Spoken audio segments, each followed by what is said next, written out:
know Jen mentioned it too, is the timing of payroll costs. So I'll go through what the interim final rule said and just read this. I'm sorry. Read this a little bit here. So based on the interim final rule, it appears that all payroll costs paid during the covered period or alternative covered payroll covered period are eligible for forgiveness. In addition, any payroll costs that are incurred during the period are eligible for forgiveness as long as they're paid on or before the next regular payroll date after the covered period.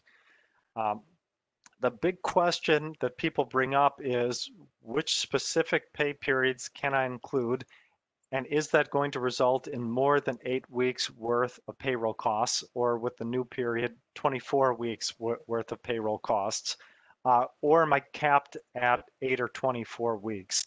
And the answer is we're not. The wording based on the interim final rule would seem to give a fair amount of flexibility. If you add up everything paid during that period and the portion incurred but paid after, you'd almost certainly end up with more than 8 weeks worth of payroll. We're not sure if that was their intention though, especially with how they set some of the limits. The 15,385, for example, would be 8 weeks exactly. We also don't know if they intend to include things like compensation in arrears. Maybe you got behind on paying people in Q1. Because of COVID, you have some PPP funds and you catch people up. Would something like that be includable? Would a 2019 retirement contribution that's paid during your covered period be includable?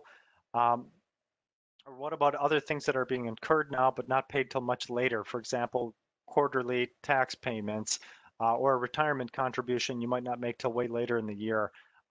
We really just don't know about things like that. They haven't specified anything. We're thinking the FAQs are going to clean that up a little bit.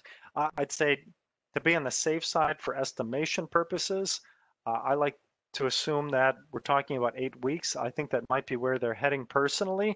That said, if you were filing today, the interim final rule certainly gives a degree of flexibility for this. So I think we're in a bit of wait and see when it comes to this.